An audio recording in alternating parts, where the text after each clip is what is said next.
The world number one walked back onto the Alexandra Palace stage wearing something you almost never see in professional darts: massive ear defenders.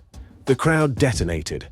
Some reacted like it was a joke, others doubled down and booed even harder. Because this wasn't a fashion statement.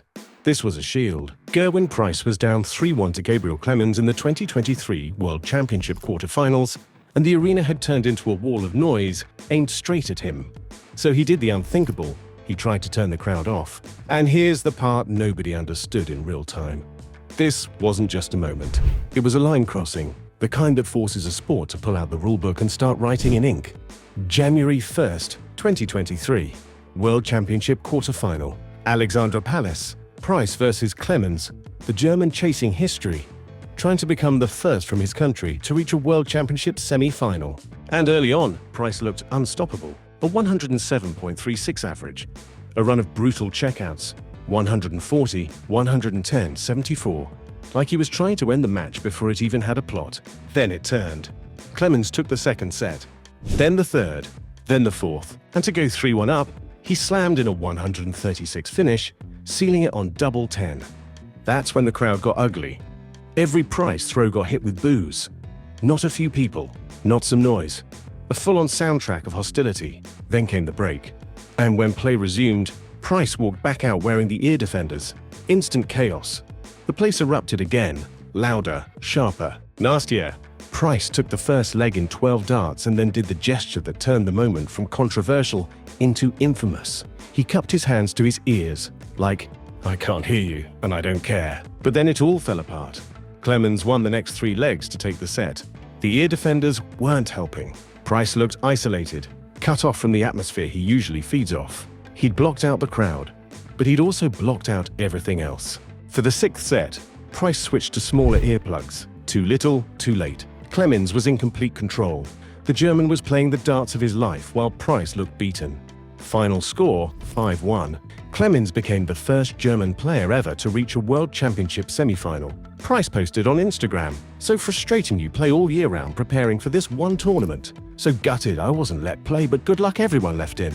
Not sure I will ever play in this event again." But the real story was just beginning. Hit that subscribe button like you're hitting a treble 20. The PDC had never seen anything like this. Players had dealt with hostile crowds for decades, but nobody had ever tried to physically block out the noise. Was this fair? What's the role of the crowd in professional darts? Where do you draw the line? Within weeks, the PDC acted. New rule: no earphones, headphones, or ear defenders during bull-up or match play. Only small in earplugs permitted. Medically necessary hearing aids must be declared and approved in advance. The rule was clear, comprehensive, and permanent. Price's moment of desperation had just become darts history. But this wasn't the first time darts had to change its rules to survive. The biggest crisis came in the late 1980s. This should have been darts' golden age, just years earlier. Tournaments packed venues, and millions tuned in on television. But by 1988, something had gone catastrophically wrong. ITV's darts coverage had been cut to the bone, effectively gone. The BBC had dropped nearly everything except the World Championship. Television executives were pulling the plug, and the message from the suits was brutal: darts had an image problem. Greg Dyke, a senior programming boss at the time, basically said the quiet part out loud. Darts was being linked to an older, working-class audience, and the younger, more affluent viewers TV advertisers wanted weren't tuning in. The criticism was harsh, but it wasn't totally made up. On televised stages, players routinely smoked cigarettes and drank beer while competing. What had once felt like charming pub culture suddenly looked unprofessional under primetime scrutiny. Eric Bristow smoked during competition. Jockey Wilson drank on stage. It was part of the legend, part of what made darts feel raw and real. But the British Darts Organisation was staring at an existential threat. Without TV exposure, sponsors disappear. Without sponsors, prize money collapses. Without prize money, the entire professional circuit starts to rot. So the BDO acted. In 1988, they banned smoking on stage. Cigarettes and cigars, gone. But it wasn't enough. Not long after, often dated to 1989, they moved to ban alcohol during match play too. Players who'd built reputations downing pints between throws were suddenly restricted to soft drinks and water. Guys like Jockey Wilson, Eric Bristow, and John Lowe had made that pub warrior identity part of their aura. Overnight, that era was over. And even darts people later admitted the bans didn't magically bring the cameras back, the damage was already in motion. But the rules set a new standard. When the Professional Darts Corporation formed in the 1990s, they carried that same professional approach forward. Today, no professional player is allowed to drink alcohol on stage. And darts kept having these moments where the sport had to police itself to survive. In 2007, there was the bullseye dispute during the World Championship final. Phil Taylor and Raymond van Barneveld were locked in an epic deciding leg. They stepped up for the bull-up to determine who would throw first.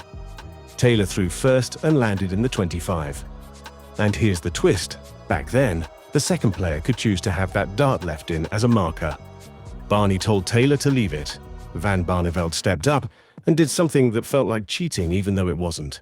He used Taylor's dart like a ramp, bouncing his own dart off it and into the bull, won the throw, and went on to win his first PDC world title in one of the most dramatic finishes darts had ever seen.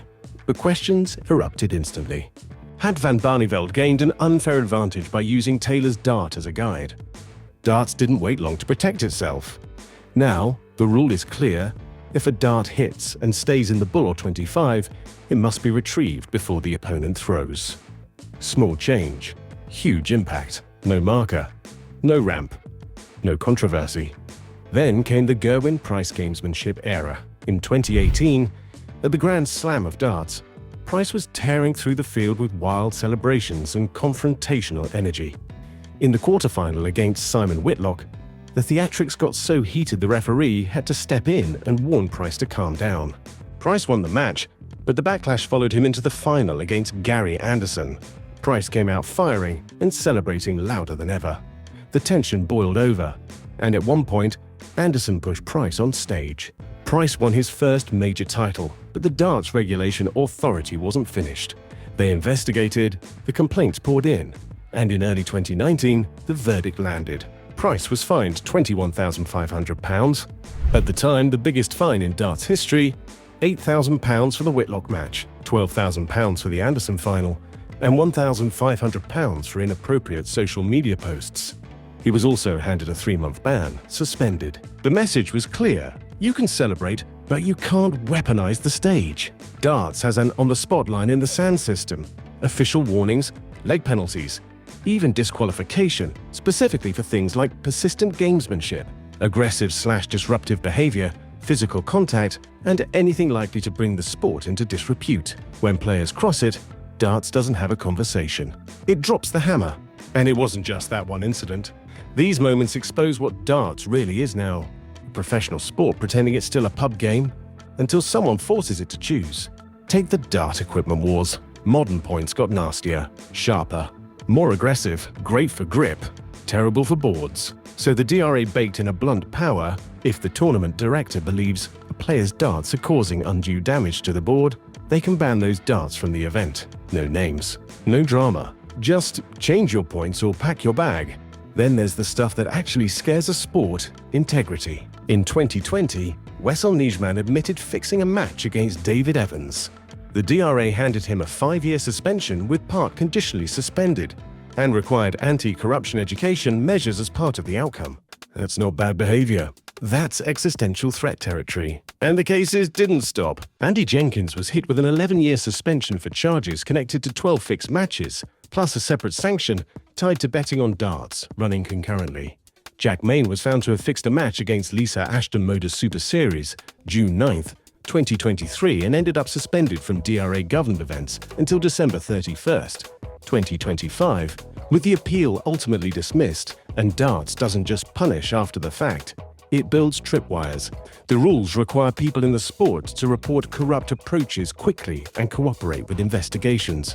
Because if match fixing spreads, darts doesn't have a PR problem. It has a funeral. Even dress codes tell the story of the transformation. This isn't the Wild West stage anymore. The DRA's playing attire rules clamp down on casual gear, no jean-style trousers, no non-formal footwear without permission, no sportswear/training gear, and the promoter gets final say. It's not about fashion, it's about the product, sponsors, broadcast, brand. And all of it loops back to the same truth. Every time a player finds a loophole, whether it's behavior, equipment, integrity, or atmosphere, darts patches it. fast, permanently. That's why Price's ear defenders moment matters. Because today it's written in black and white, no ear defenders/headphones during bull-up or match play. In-ear plugs are allowed. One match, one desperate decision, one rule that became law. The sport that started in pubs now has rules stricter than most people realize. And the tension never goes away, entertainment or competition, noise or purity, show or sport. That ear defenders rule will outlast Price's career. It'll outlast everyone currently throwing. It's stitched into the fabric of modern darts now. And somewhere, right now, another player is about to push a boundary. And darts will do what darts always does: rewrite the rules.